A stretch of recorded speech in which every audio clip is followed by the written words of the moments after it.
Hello,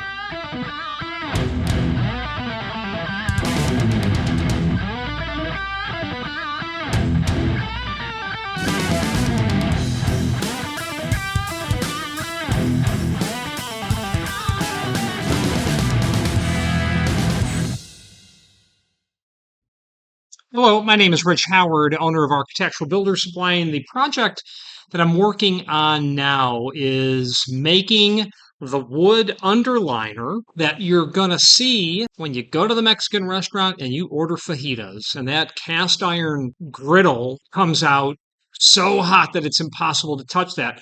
But there's always a piece of wood the griddle sits on. So what we're making actually is 50 of those underliners.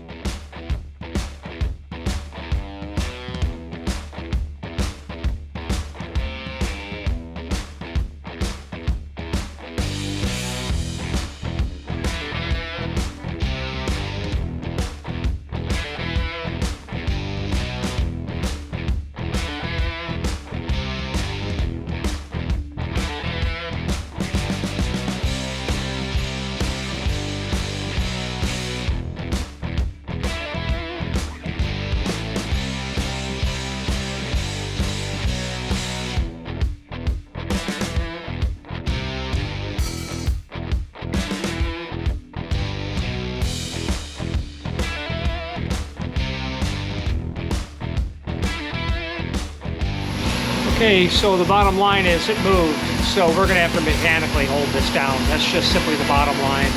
It moved, we'll retrim it. It's not a big deal, but we're going to have to actually pierce into the spoil board to make sure that it's held down. Let's do that. So what I've decided to do on this is to have a couple of clamps holding it down. I'm only going to do that for the truing cut, for this first piece. Because when I do my array copy toolpath, I'll know where then to place my holes to hold the fixture down, meaning I don't want to just drill through the plywood because I don't have my array copy toolpath yet. I don't know where I have free area just yet. So I'm going to mechanically hold this sheet down to get it fixed down, so that I can cut the first piece. And that's what we're going to do. I want to get it truly squared off, do the top side of the first piece, and then go from there. So that's what we're doing right now. If you are enjoying this video, please click thumbs up or like, and also please consider subscribing to our channel. Let's move on to the rest of the video.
the workpiece down to something somewhat reasonable, and until I do the array copy toolpath, I don't know where to place my holes for my hold down. Once I get those holes located, it will become the very first toolpath that will be run, so I can physically hold the board down and then start cutting everything. Truing pass, the whole 9 yards. So that's what's happening with that. Okay, so what we're gonna do is we're gonna come back tomorrow and we're gonna cut the top side. I'm gonna secure the unit down with clamps. It's not gonna be coming down here at all. I'm gonna cut the first side. We're gonna flip it over and hopefully get it margined to exactly where we need it to be. You know, it's gonna be some guesswork here. I'm gonna measure that gap with my caliper before I flip it over. And over here as well, so I'll have a good idea of what we're doing. We'll cut that first side. We'll flip it over. Put the plywood back where it's supposed to be, and hopefully 2 thumbs up. Let's keep moving forward. If you are enjoying this video, please click thumbs up or like, and also please consider subscribing to our channel. Let's move on to the rest of the video. So I've been taking this project very much in incremental steps. Do this small piece, do this small piece. And I think that's caused me to lose sight of the big picture. So last night, breaking between yesterday as a work day and today as a work day, I've realized I'm doing this all wrong, I'm pretty sure, with thinking that I need to true that piece. I don't. What I need to do is stop worrying about truing it, because it doesn't matter at all, because all of my work is not referenced off the edge of the piece, in the sense of it being referenced somewhere on the piece, but none of it is on the edge. So rather than truing it, in order to flip it, because truing it would give me a reference point, all I need to do, I think, is I want to cut the top side with the pocket and then the ball bit. Then I want to array copy toolpath, so I know where all my pieces will be after I know that toolpathing is correct. I'll array copy toolpath. I'll then locate where I can strategically place my hold downs, which are, I'm not sure exactly how I'll do it yet. I'm still thinking about what I'm going to do. It may be knife inserts. It may be dowels. It may be drywall screws, but I'd rather put a knife insert and then run a machine bolt into it is what I'll likely do.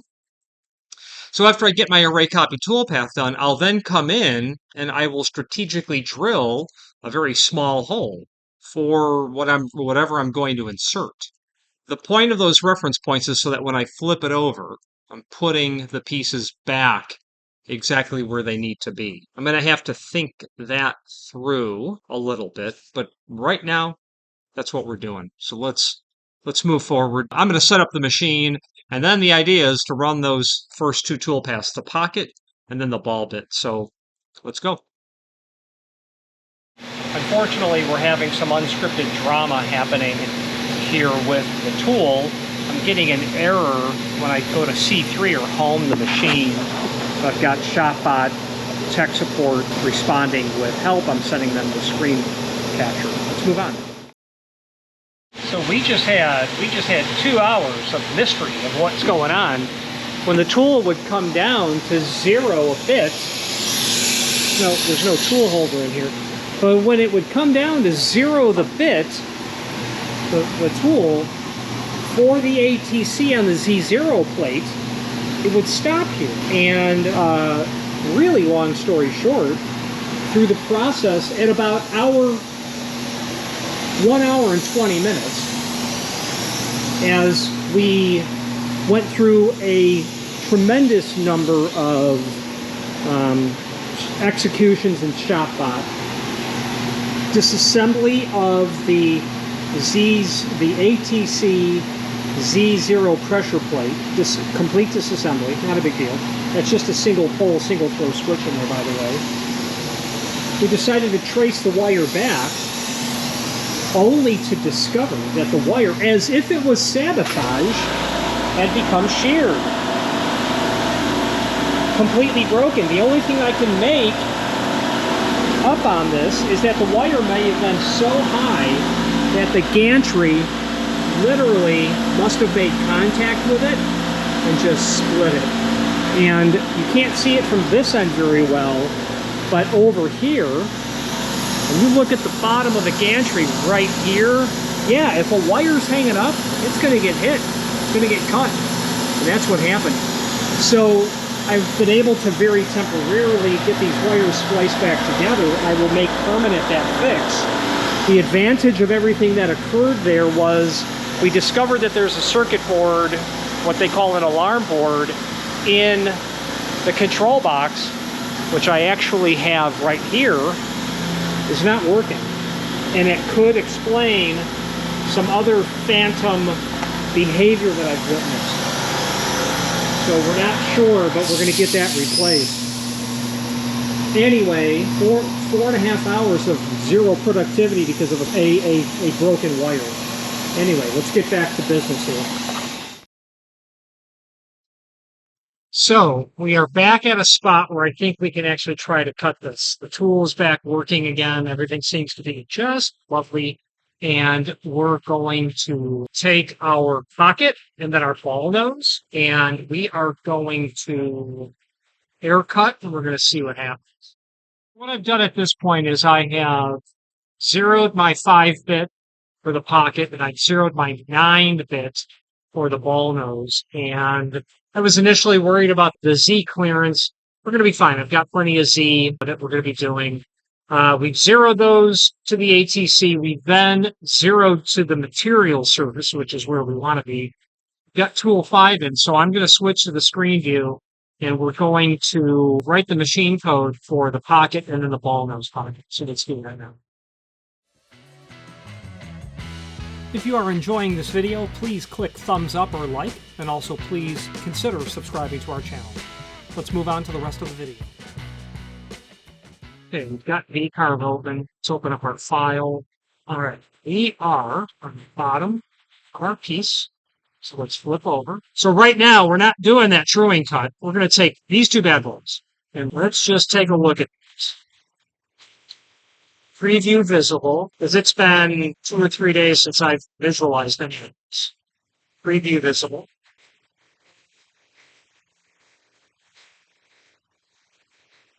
Speed it up a bit.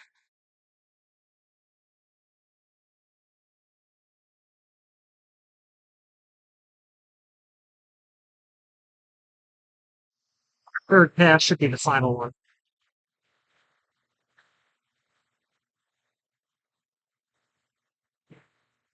We'll pick up that big ball bit.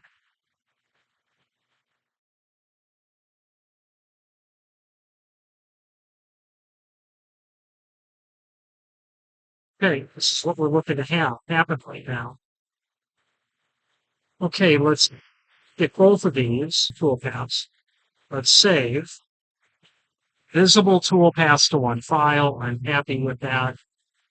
My order is good. I'm going to do the pocket on the top first with my number 5-bit, tool 5 and tool 9. PRS alpha in inches. Save the toolpath. Save. All right, we've got some tool code. File. Save. Let's call up ShopBot. We're going to do an air cut now is what we're going to do. So we're zeroed. We are in home. We're going to cut parts. Got our tool that's going to be here. We're going to select that. We're going to do a 3D offset. So we don't want to be cutting in.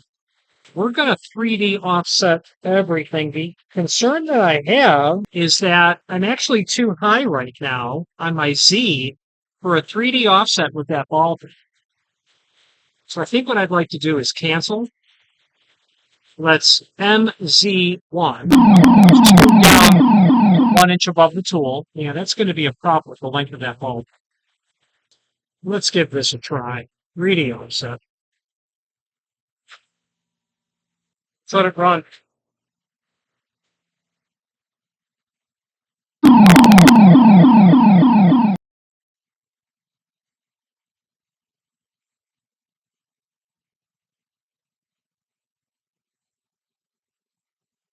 Okay, let's go to GoPro.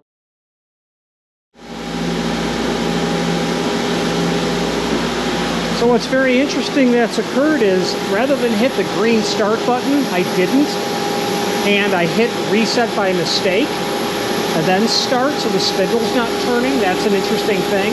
That's okay. I'm not concerned about the spindle not turning.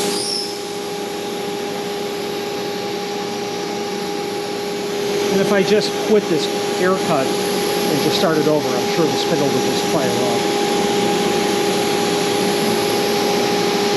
I'm going to, well, that's air cutting because it looks like it's good. I just want to watch the tool change as well as why I'm letting it run. I am going to put a couple of clamps on the piece. More than a couple.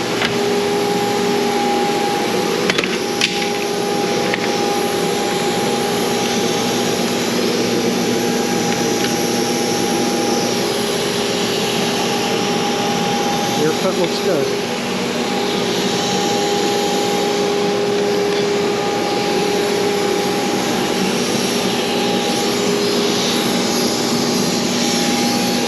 I'm sure I like that. Okay, we're starting our second pass. I'm pretty convinced I don't like this clamp here.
Okay, well, the air cut looked okay, except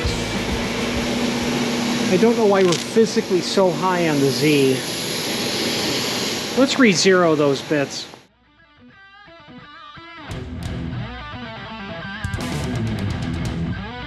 Thank you for watching, and if you've enjoyed this video, please click thumbs up, please subscribe, and maybe even send the video to someone that you know. Thank you.